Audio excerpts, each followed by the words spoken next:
Hi, this is Joe again with another review. I'm going to say in this video we're going to be discussing the 1958 science fiction horror film Earth vs. the Spider. So yes, it's one of those 1950s B horror films with a giant animal or an insect, whatever, and killing people. Of course, the only differences between this one and so many other ones that I have previously reviewed is the fact that there's no real explanation as to why this spider got to be that big. I mean they kind of try to explain it, but not, and not enough for my satisfaction as to why the spider had to be as big as like five Sherman tanks or something. I mean this spider was like huge. You can tell that they used like stock footage of a spider on the miniature set. So that's what it looked like to me. But the premise is in this text.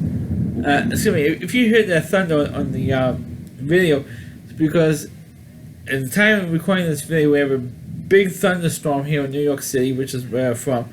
And so if you occasionally hear a rumble of thunder or having to see a lightning flash, that's the reason, because they have terrific timing doing these videos during the middle of a thunderstorm.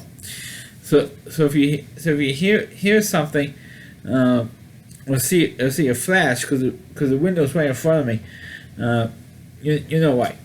So it's right away with this guy who's coming, the nearest town back home to the small town, getting a present for his daughter for her birthday, and he gets attacked right by the spider. You don't see it, but you hear it.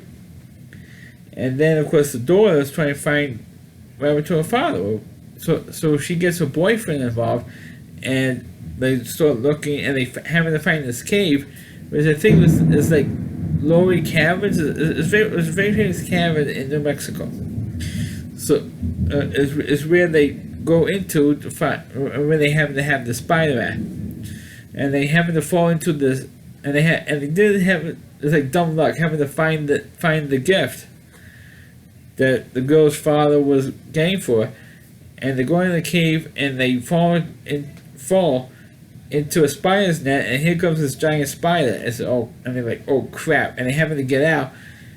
And they go to the town and they report to the sheriff, and then naturally, of course, the sheriff, God forbid, ever believes any teenagers in these movies, but they do go and check it out, and they only find the girl's father, dead, but they still have to find this giant spider, and the spider, they have supposedly killed it with DDT, which is like the strongest poison to kill insects and spiders and bugs and stuff, but the thing is like so big, is it only stunned it, and so it ends up waking up and sort of terrorizing the town.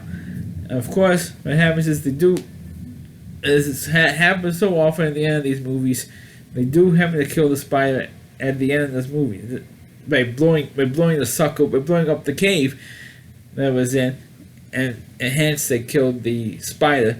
And the two teenagers, they were trapped in the cave because she went back, or she insisted to go back to look for that gift. I think they found it. I don't remember anything because I didn't see. If they did, I haven't seen that scene, or I didn't see that scene where she actually finds it in the cave and they walk out with the gift.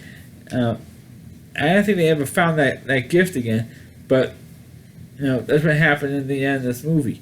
I know I'm doing like a quick review of this movie because like I said at the top, I've done so many of these videos reviewing a giant monster movie from the 50s. So I mean, it's not much to say about this one. Except it's just another giant spider movie. Kind of like Tarantula. I think Tarantula is a better movie because the suspense was there. This one, not so much because you didn't know how the spider. Maybe they hired that spider from the movie Tarantula into this movie because it looks like it's exactly the same spider almost. but I do want to, since I have time, I want to mention a thing that has been. I know I'm going to get off topic on this thing for a minute. Please allow me to do so because I have received comments on some of my old videos on my older videos where you were allowed to make where I allowed people to make comments on. People ask me, "Oh, how come when you newer videos for the last 2 almost 3 years, I haven't been able to make comments on it?" Well, I feel that you should address it, even though I addressed it at the time. And you can look up and I know it's going to take you a while because it's almost a 3-year-old video, but if you look it up, you'll find it, on my YouTube channel, and that is the reason why I'm not allowing people to make comments anymore on my most recent videos for the last couple of years is because of the fact that somebody decided to write a comment, and somebody who has a personal beef with me decided to write comments on my videos calling me a pervert and a pedophile, which I'm not. But the person decided to the story was that a number of years ago, almost like 7 years ago, I took a picture of, because I am a professional photographer but I'm not doing these videos, and I took a picture of the playground that's in my co-op, because I live in a co-op in Queens, New York, and we have a couple of playgrounds, and I walked by one playground. It was the first day of summer vacation for the local New York City school children, and I walked by and I see the playgrounds full of kids. So I'm like, holy crap, the playground's full of kids. You're never going to see it again for the rest of the summer, even though someone literally just stored it.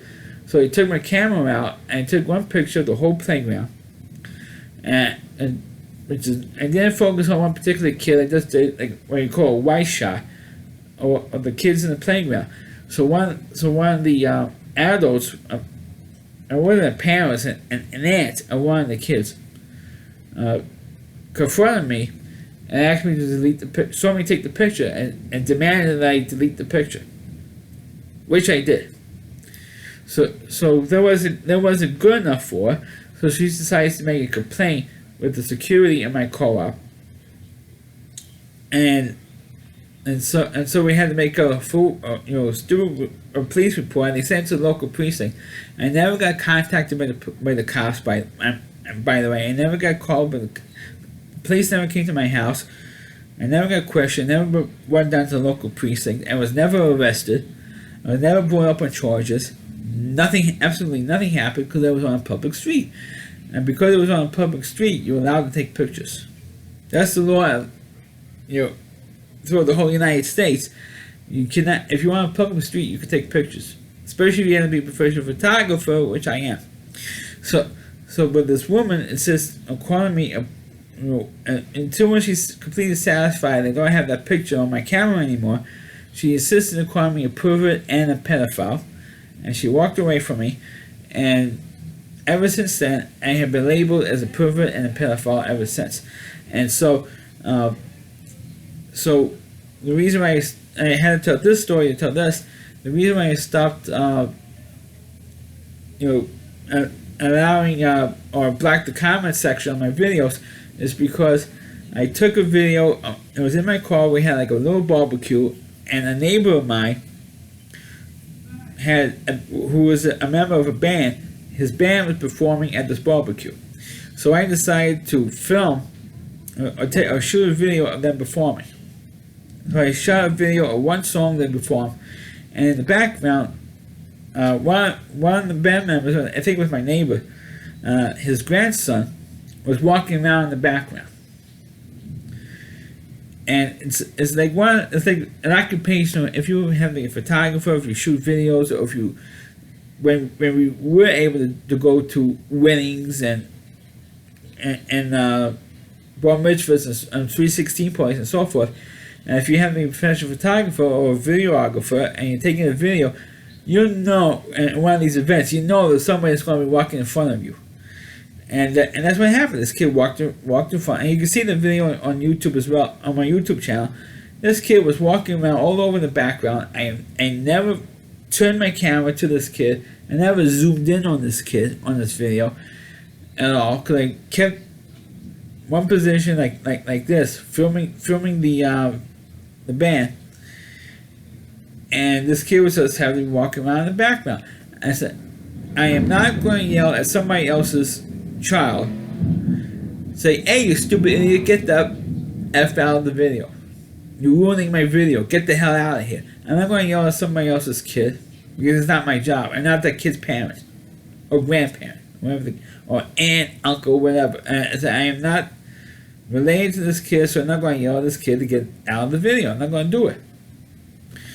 So when I posted the video on YouTube, I was getting flack, but the same family as from the story I just mentioned.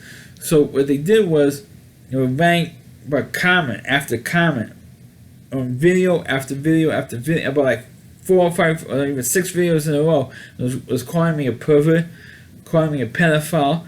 It was also at the time I did a video with the 1,000th video they uploaded to YouTube, and this person wrote, this video was brought to you by Perverts Incorporated, and calling me a kid toucher and all this other stuff. So not only did I report those comments to YouTube, I don't know if YouTube ever disabled their account. I never got a notification on it, but I did report the comments. So at that point, I decided to block all comments from my videos. I know there's a couple of people who want to make a comment on my videos. I'm sorry, but this family ruined it for everyone, for everybody. One person or one particular family ruined it for everybody, and I did what I have to do. So I didn't want to do it. I'm not going to change my. I would like to change my mind and have the thing open, but I was going to leave myself open for people like this. I'm sorry that I have to add this extra stuff in this video, but I feel like I should address it to the people who are asking me questions about how come I can't comment on these videos anymore. But that's the reason, because I gotta leave myself open to this particular family who's writing comments on my video, and so I decided to put an end to any of that stuff and to put a block on it. But going back to the movie Earth versus the Spider, I mean, it's like a stereotypical monster movie for that time. I mean, it's pretty not a bad movie, but it's like if you see so many of these movies from the 1950s, if you had to be a fan of those types of movies, you're gonna get tired of seeing the same premise all the time. And that's why I feel about Earth vs. the Spider. I thought it was pretty cool. Last time that this movie was on this particular channel, but halfway through the movie, the picture froze, and I don't know what happened. Because maybe it had a bad DVD or something, and the thing froze. So they finally re-aired this movie not that long ago. So I figured, hey, let's see if it happens again. So maybe I could see the whole movie this time, and so I did. And I do kind of like this movie, even though it doesn't give any explanation as to why the spider was as big as it was. But I do kind of like the movie. It's not bad. It's kind of corny. Same thing all over again with the other movies, monster movies from the 50s. But myself, I kind of like recommend this movie, especially if you like the monster movies from the 1950s. So that's my review of Earth vs. the Spider. Please click on the video, please rate it, please subscribe to my channel, and please forward this video on your Facebook pages. And you can check out all my reviews and on my YouTube channel at RowdyC.com, that's all WDY, and C.com, that's the homepage of Rowdy Reviewer, Christine Moore, and please check out all of his videos on his website. Thanks for watching, and catch you next time.